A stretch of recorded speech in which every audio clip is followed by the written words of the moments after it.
Assalamualaikum warahmatullahi wabarakatuh. Perkenalkan, nama saya Berlini Ramanda dengan NPM 2175540 dari Akuntansi Perpajakan 5B. Di sini saya akan membacakan mengenai tentang review dan pemeriksaan laporan keuangan pemerintah daerah melalui PPT Bangkit Pria Husada.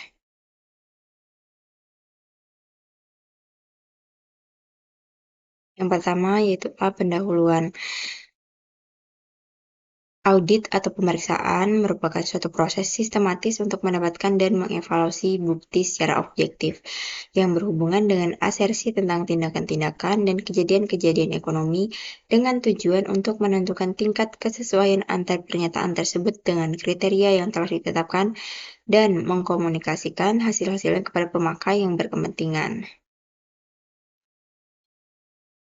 Kemudian ada jenis-jenis auditor berdasarkan organisasinya atau berdasarkan entitas. Yang pertama yaitu akuntan publik, yang kedua pemeriksa internal, yang ketiga auditor pemerintah, BPK, BPKP, dan BPK atau inspektorat di Departemen Pemerintah. Kemudian dasar-dasar pemeriksaan keuangannya. Dasar hukum pemeriksaan keuangannya antara lain yaitu UUD nomor 17 tahun 2003 tentang keuangan negara, UUD nomor 1 tahun 2004 tentang perbendaharaan negara, UUD nomor 15 tahun 2004 tentang pemeriksaan pengelolaan dan tanggung jawab keuangan negara, dan UUD nomor 15 tahun 2006 tentang Badan Pemeriksaan Keuangan. Pemeriksaan keuangan negara merupakan proses identifikasi masalah, analisis, dan evaluasi yang dilakukan secara independen, objektif, dan profesional berdasarkan standar pemeriksaan untuk menilai kebenaran, kecermatan, kredibilitas, dan keandalan informasi mengenai pengelolaan dan tanggung jawab keuangan negara. Pemeriksaan keuangan negara dalam UUD nomor 15 tahun 2004 pasal 2 ayat 1 merupakan pemeriksaan keuangan dengan meliputi pemeriksaan atas pengelolaan keuangan negara dan pemeriksaan atas tanggung jawab keuangan negara. Kemudian dalam UUD nomor 15 tahun 2004 pasal 3 ayat 1 berisi tentang pemeriksaan pengelolaan dan tanggung jawab keuangan negara yang dilakukan oleh BPK meliputi seluruh unsur keuangan negara sebagaimana dimaksud dalam pasal 2 nomor UUD nomor 17 tahun 2003 tentang keuangan negara. Kemudian yang ketiga ada jenis pemeriksaan keuangan negara. Yang pertama pemeriksaan keuangan, pemeriksaan kinerja, dan pemeriksaan dengan tujuan tertentu. Lalu perbedaan pemeriksaan keuangan, pemeriksaan kinerja, dan PDTT. Perbedaannya berada pada tujuan, hasil, dan lingkup pemerintah.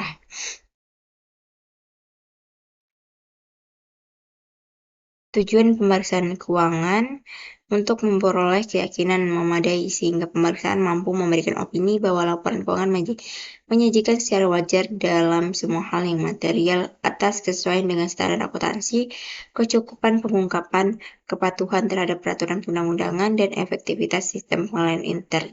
Sedangkan tujuan dari pemeriksaan kinerja yaitu menilai aspek ekonomi, efisiensi, dan atau efektivitas serta aspek kinerja lain atas suatu hal pokok yang diperiksa dengan maksud untuk memberikan rekomendasi yang dapat mendorong ke arah perbaikan.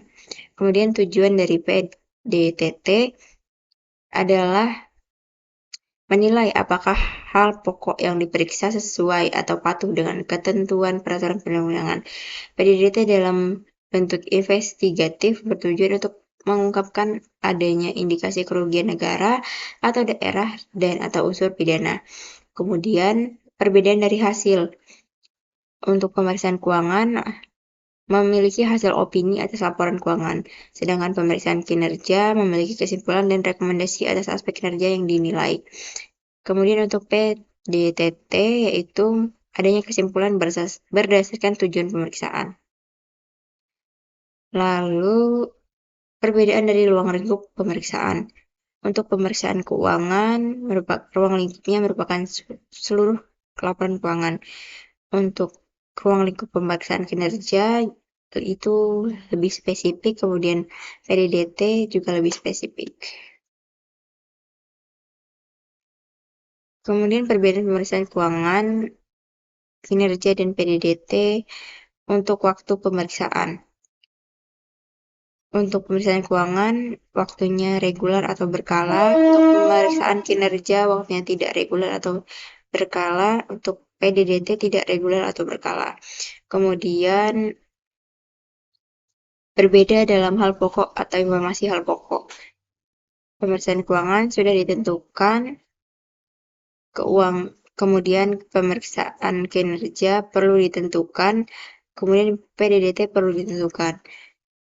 Lalu perbedaan pada kriteria untuk pemeriksaan keuangan, kerangka pelaporan keuangan, dan peraturan perundang-undangan. Sedangkan pemeriksa kinerja, peraturan perundang-undangan atau best practice, dan lain-lain. Kemudian PDDT, peraturan perundang-undangan.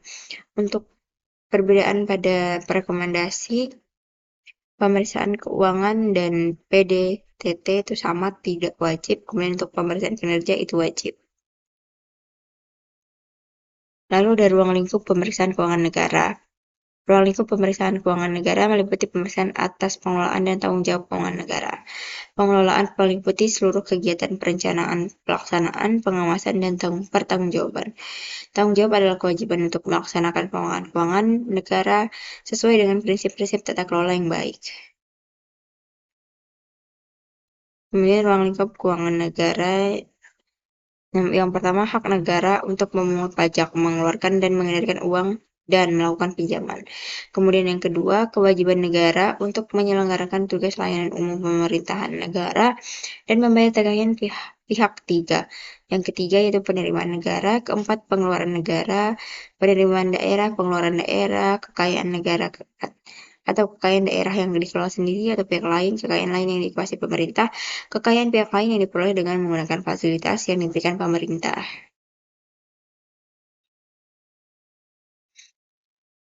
Lalu kewenangan pemeriksaan BPK itu tertera dalam Undang-Undang Nomor 15 Tahun 2004 Pasal 10 tentang pelaksanaan tugas pemeriksaan atau BPK.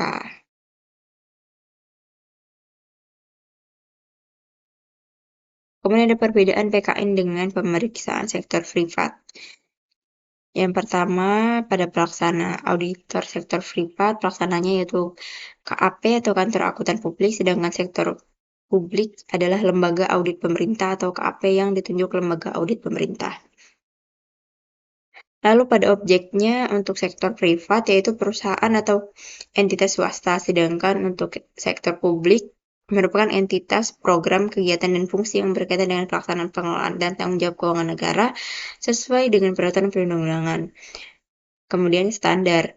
Untuk sektor privat, standar profesional akuntan publik. Kemudian sektor publik menggunakan standar pemeriksaan keuangan negara yang dikeluarkan oleh BPK. Lalu kepatuhan terhadap peraturan perundang-undangan pada sektor privat itu tidak terlalu dominan dalam audit. Namun dalam sektor publik merupakan faktor dominan karena kegiatan di sektor publik sangat dipengaruhi oleh peraturan perundang-undangan. Kemudian review dan pemeriksaan laporan keuangan. Tujuan dari review merupakan memberikan keyakinan terbatas bahwa laporan keuangan telah disusun berdasarkan SPI yang memadai dan disajikan sesuai dengan standar akuntansi pemerintahan. Oleh karena itu, review tidak mencakup suatu pengujian atas validitas substansi, dokumen atau bukti atau dokumen sumber seperti perjanjian kontrak pengadaan barang atau jasa, bukti pembayaran kwitansi, serta berita acara fisik atas pengadaan barang dan jasa, dan prosedur lainnya yang biasanya dilaksanakan dalam sebuah pemeriksaan. Kemudian perbedaan antara review dan pemeriksaan. Lanjutan, yaitu berbeda dengan pemeriksaan, review tidak mencakup pengujian terhadap SPI, catatan akuntansi, dan pengujian atas respon terhadap permintaan keterangan melalui perolehan bukti, serta prosedur lainnya seperti yang dilaksanakan dalam suatu pemeriksaan. Sebagai contohnya, dalam hal pengadaan barang modal yang nilainya material, proses review hanya meyakinkan bahwa pengadaan barang telah dicatat dalam aset tetap. Sedang dalam pemeriksaan harus dilakukan pengujian bahwa prosedur pengadaan barang tersebut telah dilakukan sesuai dengan ketentuan yang berlaku. Kemudian ada hal-hal yang membedakan review dengan pemeriksaan adalah pelaksanaan aktivitas. Review dilakukan secara internal. Dalam hal ini oleh auditor pada aparat pengawasan interpemerintah, sedangkan pemeriksaan dilakukan oleh auditor eksternal yaitu pemeriksaan pada Badan Pemeriksa Keuangan Republik Indonesia.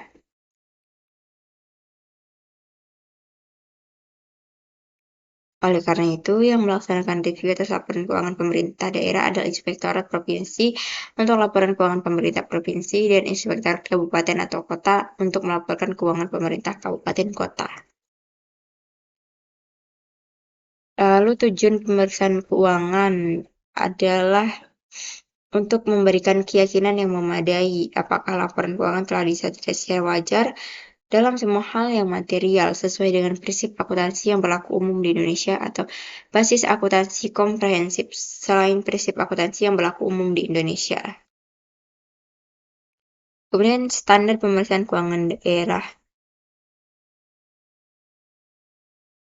Standar pemeriksaan keuangan negara berada pada Peraturan BPK Nomor 1 Tahun 2017 tentang SPKN.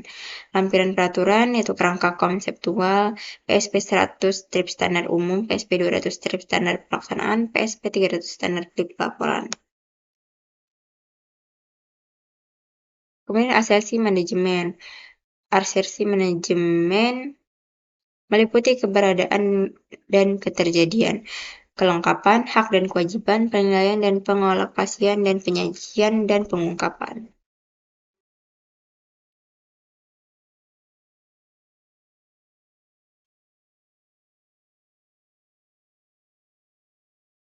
Kemudian untuk contoh asersi atas suatu akun.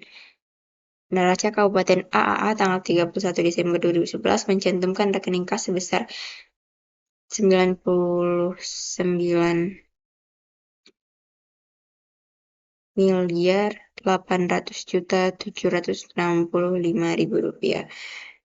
Dengan pertanyaan, apa asersi atas akun kas tersebut? Kemudian ada metodologi pemeriksaan. Metodologi pemeriksaan keuangan yaitu ada perencanaan, pelaksanaan, dan pelaporan. Kemudian tahapan pemeriksaan. Yang pertama ada perencanaan pemeriksaan yang bertujuan untuk mengetahui hasil akhir dan sasaran pemeriksaan yang diharapkan memberi tugas serta mengetahui kriteria pengukuran kinerja penugasan. Kemudian pemahaman entitas dan proses bisnis bertujuan untuk mendapatkan pemahaman yang mendalam dan memadai mengenai proses kerja secara umum dan risiko terkait dari tiap proses kerja spesifik entitas.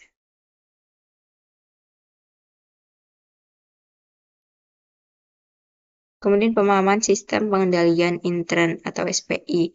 SPI terdiri dari kebijakan, struktur, prosedur, proses, tugas, dan faktor-faktor lainnya yang membantu entitas untuk merespon dengan tepat risiko ketidakpatuhan.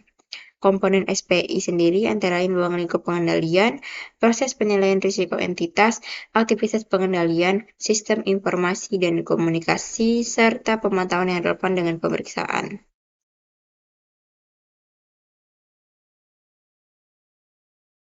Kemudian strategi dan rencana pemeriksaan. Strategi pemeriksaan merupakan hal yang berisi hal-hal yang akan dilakukan selama pemeriksaan dan rencana pemeriksaan yang merumuskan bagaimana cara melakukan pemeriksaan. Kemudian strategi dan rencana pemeriksaan harus didokumentasikan secara tertulis dan diperbarui sepanjang proses pemeriksaan. Sebagai hasil akhir dari tahap perencanaan pemeriksaan penyusunan laporan hasil perencanaan pemeriksaan LHPP, P2 dan program kerja kerja perorangan atau PKP.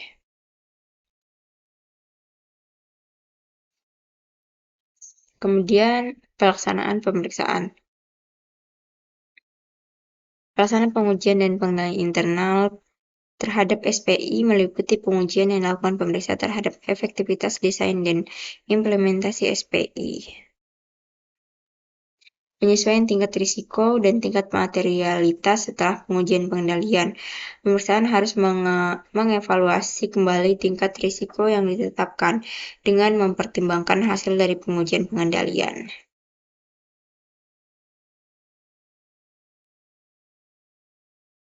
Kemudian pemerolehan dan analisis bukti. Bukti pemeriksaan merupakan informasi yang digunakan oleh pemeriksa dalam menentukan kesesuaian hal pokok dengan kriteria pemeriksaan. Kemudian, proses pengumpulan bukti dilakukan sampai pemeriksa yakin bahwa bukti telah cukup dan tepat untuk mendukung kesimpulan. Kualitas bukti yang diminta tergantung pada risiko pemeriksaan. Kemudian, kualitas bukti tergantung pada risiko pemeriksaan.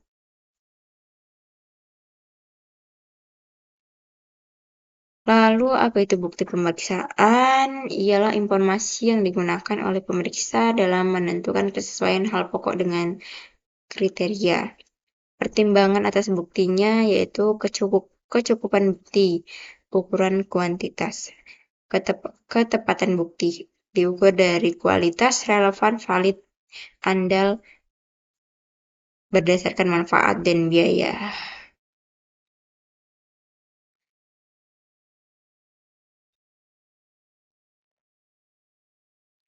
Bentuk bukti pemeriksaan bermacam-macam, seperti catatan transaksi elektronis, fisik, komunikasi tertulis atau elektronis dengan pihak di luar entitas yang diperiksa, hasil observasi pemeriksa maupun keterangan lisan atau tertulis dari pihak yang diperiksa. Bukti yang diperoleh dari pihak ketiga lebih valid. Metode yang digunakan dalam pemerolehan bukti bisa termasuk inspeksi, observasi, permintaan keterangan, konfirmasi, rekalkulasi, prosedur analitis, dan atau teknik lainnya.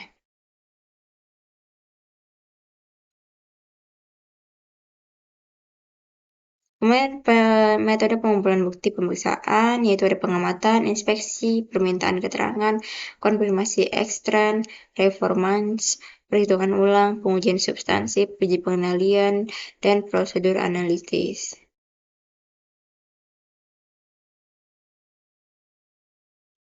Langkah-langkah menyusun pertemuan pemeriksaan yaitu melakukan analisis hasil pengujian bukti untuk mengidentifikasi adanya perbedaan yang signifikan.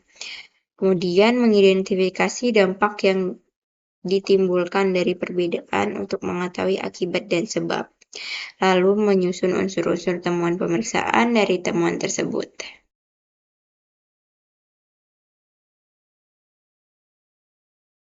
Lalu pelaporan pemeriksaan. Laporan hasil pemeriksaan atau LHP merupakan bukti penyelesaian penugasan bagi pemeriksa yang dibuat dan disampaikan kepada pemberi tugas. Fungsi dari LHP untuk mengkomunikasikan hasil pemeriksaan, menghindari kesalahpahaman hasil pemeriksaan, bahan untuk melakukan tindakan perbaikan oleh pihak yang bertanggung jawab, dan memudahkan pemantauan tindak lanjut. Langkah-langkah pelaporan yaitu menyusun LHP, lalu tindak lanjut pemeriksaan.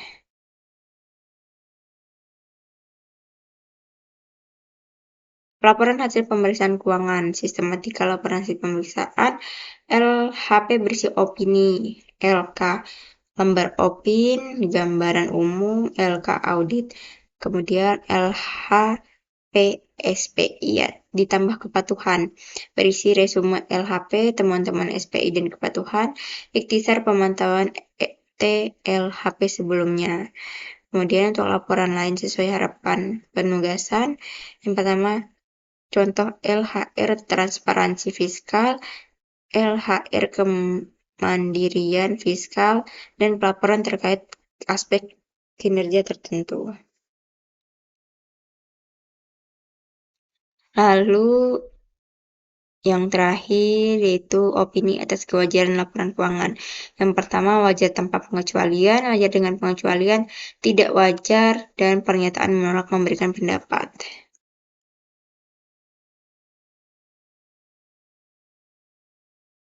Dasar-dasar penempatan opini yaitu kesesuaian dengan standar akuntansi pemerintah atau SAP, kecukupan pengungkapan, kepatuhan terhadap peraturan perundang-undangan, efektivitas sistem pengelolaan intern.